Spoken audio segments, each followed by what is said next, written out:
UFC Vegas 57. Draftkings finally released the salaries so we can take our first look. You can call me Kunith. Let's make some money this week.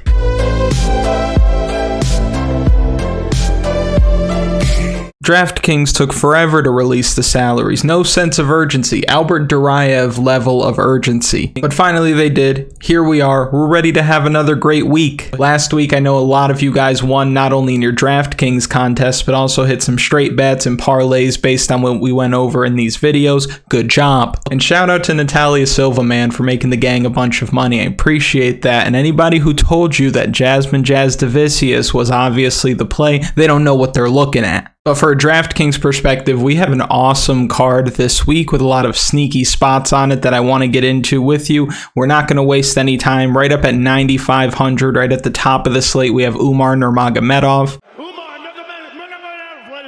He's fighting Nate Maness this week. Nate Maness is a dog. He's one of these guys that we've seen come from behind to win fights, most recently against Tony Gravely, where he was dropped bad, he was hurt bad, and it looked like the fight was nearly over. He rallies back, picks up a knockout of his own, just craziness. And Maness has shown good takedown defense not only in that fight, but in his debut against Johnny Munoz, he defended 14 of 16 takedown attempts. But I don't see him having that same kind of success this week. Umar Nurmagomedov might struggle a little bit to get Maness down to the mat, but once he does, I do expect a submission. We've seen now in his 2 UFC fights that he gets his opponents down, he keeps them there, finds the back extremely quickly, and from there it's a wrap. And I see him doing the same thing to Maness in this spot. I also see him having success on the feet. Umar's boxing is solid, but his kicks are fantastic, and when you can grapple like this guy can, to have a deep kicking game like that is a nightmare for anybody. And I say that because most guys he fights are worried about the takedown, which obviously opens up the striking for Nurmagomedov, but to go a step further, kicks are harder to see coming than punches, especially the kind of hook kicks and question mark kicks that he throws. He whips these kicks at guys' head with no telegraph, so I really wouldn't be surprised if we see Umar Nurmagomedov win this fight via knockout with a head kick, and if we don't see that, it's likely because he's dominating with his grappling and finding a submission. I see him scoring right on par with his first 2 fights, and on a card like this with some really decent underdogs and a lot of fights that are likely to go the distance, I think that he looks like a cash game and tournament lock on DraftKings this week. So the pick for this fight is Umar Nurmagomedov inside the distance. Next at 9,300 we have Shavkat Rakhmonov. He's going to be fighting Neil Magny this week, and I don't see how Rakhmonov doesn't finish Magny in this spot. Rakhmonov is 15-0, 100% finish rate, no visible holes in his game. He's 27 years old. He's got great size for the weight class. I think that Magny's in trouble. And on the other side, you have Neil Magny, who's a vet, and honestly, we need to put some respect on Neil Magny's name. He's been a staple in this division for years. He's willing to fight these hot up-and-comers like Khamzat Chimaev. Now he's taking on Shavkat Rakhmonov. He's willing to take these fights. So let's make that clear. Neil Magny is a G for asking for these fights, but be careful what you wish for. Because for Neil Magny, as good as he's been for a long time, he is a bit of a generalist. He's a good grappler, but not a great grappler. He's got good striking, but really lacks serious punching power. His greatest quality by far is his gas tank, and he can grind on guys and break them over time with pace and pressure. But I don't see how he hurts Rakhmonov here, nor do I think he's going to be able to take the power that's coming back his way. But Magny was dropped by Max Griffin in his last fight. He was flatlined by Ponzinibbio a few years ago, finished by RDA, finished by Lorenz Larkin. I don't see Rakhmonov being controlled in the clinch against the fence, and that's really where Neil Magny has the success. I expect Rakhmonov to be way faster on the feet, hit a lot harder, and finish Neil Magny in the second round with punches. And the same logic we use with Nurmagomedov applies here when it comes to your DraftKings approach this week. There are enough underdogs on this slate that look good in my opinion where you can play both of these guys in your lineup and still make it work, and you might have to because they're probably going to come up with 2 out of the 4 highest scores on Saturday night. So the pick for me in this fight is Shavkat Rakhmonov by knockout. Next at 9,200 we have a laughable price for Jinh Yu Frey. She's going to be fighting Vanessa Demopoulos this week. I would suggest taking the over in this fight. I don't see how this fight gets finished really on either side. Jinh Yu Frey couldn't finish a slice of pizza, and Vanessa Demopoulos is willing to go for submissions when the fight hits the mat, but Frey has good takedown defense, and I think she has too much MMA experience to get caught with a submission from bottom. I do expect this fight to hit the mat at some point. I see Frey getting a few takedowns and controlling Demopoulos there for a lot of this fight, but I still see Demopoulos winning here. Demopoulos has never been finished as a pro, and Frey is a decision machine, so because of that, I expect Demopoulos to be the more aggressive fighter in this matchup. She's going to be the one that's moving forward, she's going to be the one that's landing more strikes, and if Frey does take her down, she's going to throw up submission attempts off her back, and she's going to stay very busy. And we've actually seen recently fighters that are winning rounds on their back simply because they're staying more active. Strikes from the bottom like elbows and short punches, as well as submission attempts and sweeps, are seemingly being judged as more significant than control on top. So if Frey, who has shown to be pretty low output like you could see on the screen in front of you when you look at her striking numbers, these are all decision fights, or at least fights that have gone to the third round, 27, 39, 50, 89, just not a lot there. If she finds herself doing a lot of waiting even in a dominant position, she could lose rounds in this fight. I also find it crazy that Frey is this big of a favorite against anybody. She is Kay Hansen's only win in the UFC, remember that. And from a theory standpoint, I do want your opinion on something. So do you normally pick a fighter, or do you normally pick against a fighter? Like, do you pick a fighter based on qualities that you like, or do you pick against a fighter because you think either they have a bad gas tank, they can't wrestle, they can't take a punch well? I'd imagine it's a mix of the two for you like it is for me, but this is a situation where I am picking against a fighter. So the pick for me in this fight is Vanessa Demopoulos by decision. Next at 9,100, we have our main event favorite in Arman Tsarukyan. He's fighting Mateusz Gamrot this week. This fight here speaks to the depth of the lightweight division because both of these guys are super high level. And even last week, we saw the fight between Ismagulov and Kutateladze was very high level, and those guys aren't even ranked, so I expect this to be a really good fight. And I'll say straight away that I like Tsarukyan to win. He's been so solid since he's come into the UFC. Obviously drops the debut to Islam Makhachev, no shame in that, but then he goes on a dominant tear ever since. Most recently destroying Yoel Alvarez, who a lot of people thought could give him trouble on the ground. Now he's facing Gamrot, probably his toughest opponent outside of Makhachev, but I expect him to get the win here based on being the stronger grappler and outworking Gamrot during the scrambles. Gamrot's not looking to strike. His game plan is very obvious. He wants to take Tsarukyan down, and he wants to go to work from a dominant position. The problem is Tsarukyan isn't going to let him do that, and I think that even if he does get taken down at some point, I think defensively he's going to be sound enough to avoid getting finished, and he's going to get back to his feet. And of course, once back on his feet, Tsarukyan's going to be looking for takedowns of his own, but I do think that there's a chance that the grappling kind of cancels each other out in this spot, and they may choose to strike, where I also lean slightly towards Tsarukyan. I just think he's too solid everywhere. He gets his hand raised on Saturday night. The pick for me in this fight is Arman Tsarukyan by decision. He's put up some good scores on DraftKings recently, but don't be surprised if Arman Tsarukyan doesn't show up on the winning lineup this week. I don't think he's a must roster by any stretch, and I don't think that Gamrot's going to win, so fading the main event's going to help you gain some leverage, and I also don't think that those are crucial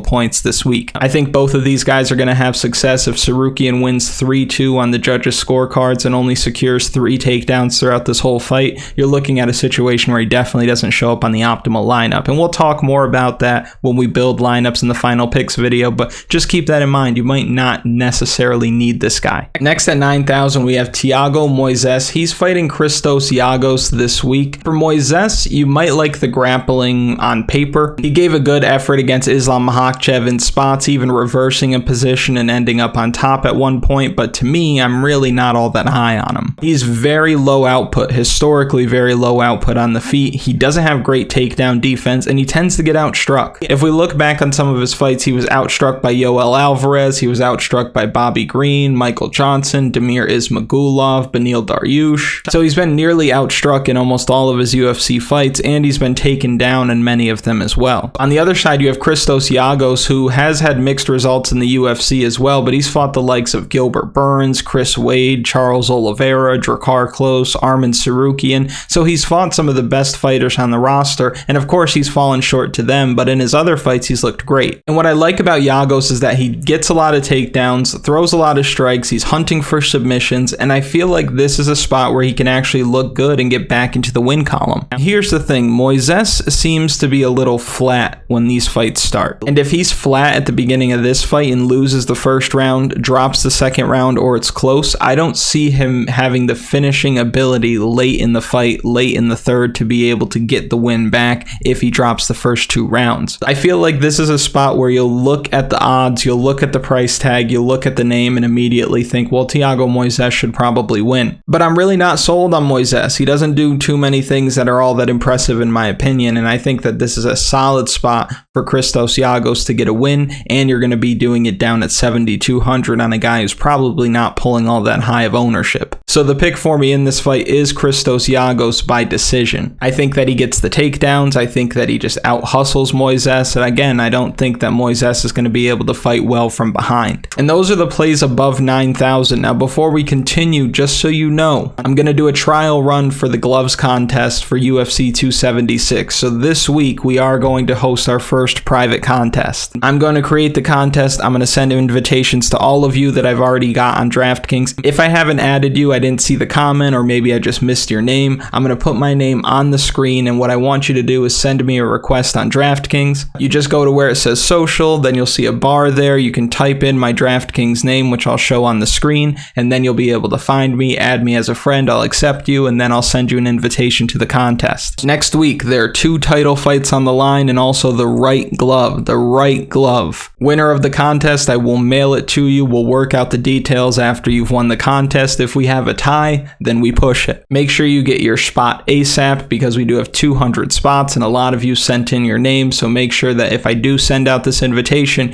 you get it right away. And by the way, a lot of you commented on the last video with your names. Those comments really help the algorithm. So if you commented last time, comment this time. You know how the algorithm works, and make sure you like the video. Next at 8,900, we have TJ Brown. He's fighting Shayilan Nuerdanbieke this week. Both these guys are going to be looking for takedowns, so it really comes down to who's going to use their wrestling more effectively. I have absolute confidence in TJ Brown to do that this week. He's shown in his last 2 fights how strong his grappling is. He's in his fighting prime. He trains with Bryce Mitchell, so you know they be wrestling in that gym. On the other side, you have Nuerdanbieke, who recently fought Sean Soriano, where he did not grapple like somebody who has 47 professional fights. Him and Soriano were rolling around like kids fighting in a backyard, and this was after Soriano torched him in the first round and then just gassed out. Soriano also went 2 for 2 on takedown attempts in that fight, which lends me a lot of confidence in TJ Brown's ability to do the same thing in this fight and get the win. And because of the takedowns, he's a strong DraftKings play. His last time out, he put up 113 points. You're looking at a situation where he probably doesn't come in at the highest ownership, and he's a strong play on DraftKings this week, in my opinion. It might be a little bit difficult to get here if you're paying up for those other guys. I don't think he's a must play, but I do think that he has that high ceiling potential. So the pick for me in this fight is TJ Brown by decision. Next at 8,700, we have Mario Bautista. He's going to be fighting Brian Kelleher this week. This is a very winnable fight for Bautista. He's taller, longer, faster, stronger. He also has better output and way fewer miles on his body than Brian Kelleher. I actually think he's better everywhere, and he should win a decision here in what is largely going to be a stand-up fight. I don't see these guys shooting for a ton of takedowns, at least not early, and from a DraftKings perspective, I probably stay away from this one, but if I did have to choose one side, I would go with Mario Bautista, but I wouldn't expect too much. Brian Kelleher, if anything, is tough, and I don't think Mario Bautista is going to be able to put him away. I think he just picks him apart at range, maybe shoots for a takedown late, but I'm not seeing a situation where he scores 100 DraftKings points. So the pick for me in this fight is Mario Bautista by decision. Next at 8,600, we have Chris Curtis. The action man is back. He's fighting Rodolfo Vieira this week. This is a striker versus grappler matchup, and on the feet, I think Chris Curtis smokes Vieira. I think he would throw faster, cleaner punches and land much heavier, and on the other side, Rodolfo Vieira, if he gets this fight to the mat, I could see him taking Chris Curtis's back and finding a submission from there. So it makes me think, whose advantage is bigger? Is the advantage on the feet for Curtis bigger than the advantage on the ground for Vieira? I feel like it is, and I expect Chris Curtis to land one of those bombs and finish Vieira with punches. I could change my mind on this because I'm not super firm, so later in the week I might have something different to say, but as it stands right now, when you look at how much adversity Vieira's gone through in his UFC tenure, from guys you would expect him to just run through, it's pretty concerning. He was a minus 500 favorite against Anthony Hernandez and gassed out worse than maybe anyone at this level has ever gassed out. Definitely in the shortest amount of time, and then against Dustin Stoltzfus, he eventually found the sub, but Stoltzfus was keeping the fight competitive for the first 2 rounds. A veteran like Chris Curtis is not going to be submitted all that easily, so I think that Vieira would have to walk through hell to get to Chris Curtis, and I don't think that he's built like that. I think if he gets thrown in the fire, he's going to give up. So the pick for me is the action man Chris Curtis by knockout. Next at 8,500, we have Sergey Morozov. He's going to be fighting Raulian Paiva this week. Both these guys are coming off of losses, but they lost in very different ways. Morozov was killing it. He drops Douglas Silva de Andrade early, looks like he's in the driver's seat, and in the second round he gets submitted. On the other side, Paiva got boxed up like a pizza by Sean O'Malley in his last fight, and now they meet each other, and honestly I think we see Paiva get boxed up again. Morozov has fast hands, he's really accurate, he can wrestle, and Paiva's issue is that he relies on his pressure and durability to win him fights. It's not a strategy that is winning long term. He's a young guy, but he has a ton of experience, and he tends to get touched up more than you would like to see. If he lets Sergey get into a rhythm, he's in for a long night, because I think that Sergey is much faster than he is, and that could be disastrous for somebody like Paiva who doesn't move that block head of his at all. So I think that Sergey Morozov actually touches him up here and wins a decision, shoots for takedowns if he wants to, but I think just stand-up wise, he should smoke Raulian Paiva. Maybe not knock him out, but the pick for me is Sergey Morozov by decision. Next at 8,400, we have Alain Baudot. He's fighting Josh Parisian this week. This is a heavyweight fight, but I think that it goes the distance, so for DraftKings, you probably don't want any part of this. These are maybe the worst 2 heavyweights on the roster at present. Baudot is 0-3 in the UFC, Parisian is 1-2, and I think the loser of this fight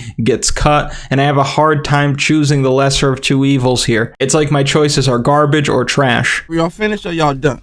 I think Baudot has a slight edge in my opinion, just given how tough the matchmaking has been for him since he's gotten into the UFC, so this looks like a bit of a step down in competition to what he's recently been up against. Parisian, this almost represents a small step up, or at least a step laterally in competition, and that's hard to say that with any kind of confidence. But in terms of how the fight plays out, I think both these guys decide to strike, maybe land around 80 strikes on each side, give or take. The winner of this fight does not score all that well on DraftKings because of the lack of takedowns and what I assume is probably going to be a pretty low output, sloppy heavyweight fight. Again, I probably stay away from this one, but the pick for me is Alain Baudot by decision. At 8,300, we have a fraud. A fraud, you hear me? How I remember so many of us rostered him at 8,900 against Fabio Cherant, only to score 70 points. What a joke. He's fighting Tafon Nchukwi this week. I think these guys are going to strike primarily for as long as this fight lasts. In Ulberg's last fight, he was severely disappointing. He fought Fabio Cherant, took absolutely no chances. He stood at range and threw strikes here and there, and that was it. The few times that he did crash the pocket, Cherant would land a check hook that looked like it almost wobbled him in spots, and that worries me about Ulberg, who has all the tools to be successful, but I don't think has the aggression or grit to do it at this level. I think if someone can make him fight moving backward, then he's absolutely toast, and if Tafon Nchukwi can put a pace on him, make this a dogfight, make this ugly, he wins no problem. It's the technical point fighting at range kind of pretty fight that Ulberg will win every single time. I'm really hoping that Tafon Nchukwi and his team know that as long as he's moving forward and taking chances, he's going to land eventually and he's going to put him out. He's going to finish this fight. The pick for me is Tafon Nchukwi by knockout. It's hard to say if he's actually going to get it done, but at the same time, I'm not ever putting money on Carlos Ulberg again. And next at 8,200, we have JP Buys. He's fighting Cody Durden this week. JP Buys has been dropped more than the ball in New York City on New Year's Eve. It's like him and Eddie Wineland share a chin. He gets dropped like it's nothing. And I know that a lot of people are picking Cody Durden to win this week, and oddly enough, I want to go the other way. I remember watching Buys fight Silva, and I remember thinking I will never put money on that guy. And then he takes the short notice fight up a weight class against Montel Jackson and gets absolutely destroyed. And I'm sure a lot of people think the same way. I'm not putting money on JP Buys. But on the other side, Cody Durden got smoked out by Muhammad Mokaev inside of the first minute. He was dropped and submitted inside the first minute.